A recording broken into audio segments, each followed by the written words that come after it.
जो मोहम्मद ज़ुबैर साहब हैं, पिछले हफ्ते हमने देखा कि इनकी मुलाकात भी हुई थी, शायद खटक साहब भी मेरा ख्याल थे, शायद जुनैद अकबर साहब थे, असद कैसर साहब थे। अब उन्होंने भी कहा है कि जी मुज़ाकरात करें, तो मैं ये गारंटी देता हूँ कि खान साहब को जाके उनको मैं कन्वेंस कर लूँगा। पीटीआई में किस कैपेसिटी से वो ये बात कर रहे हैं? वो पीटीआई का हिस्सा हैं, होने जा रहे हैं, नहीं होने जा रहे हैं, क्या है? जुबैर साहब पीटीआई का हिस्सा नहीं है। वो एक अच्छे आदमी है, वो एक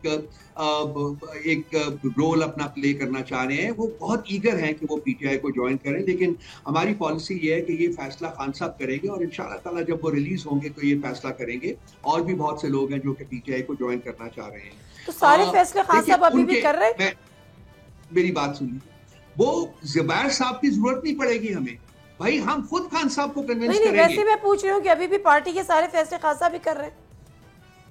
बिल्कुल वही कर रहे हैं। मिशाल यूसुफजई का सेनेटर बनने का फैसला खान साहब का था। किसका? मिशाल यूसुफजई का।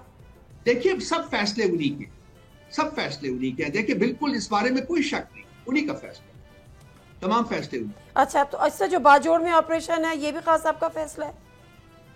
बाजौर में ऑपरेशन के वो मुखालिफ हैं, बारहा कैसे हो रहा है? सूबाई हुकूमत का रोल कोई नहीं है इस ऑपरेशन।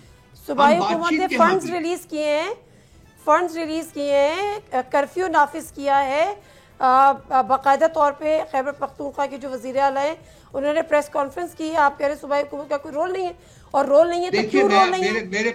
मेरे पास आज भी ब्रीफ आया जिसमें कि हमने सूबाई हुकूमत का उसमें कोई डायरेक्टली रोल नहीं है। सूबाई हुकूमत आज भी नेगोशिएशंस जो है वो शुरू करना चाह रही है, जरगे दोबारा शुरू करना चाह रही है, और सूबाई हुकूमत की कन्विक्शन ये है कि ये बातचीत के जरिए ये मसाइल हल हो सकते हैं। सब्सक्राइब करें और बेल दबाएं ताकि कोई खबर रह न जाए।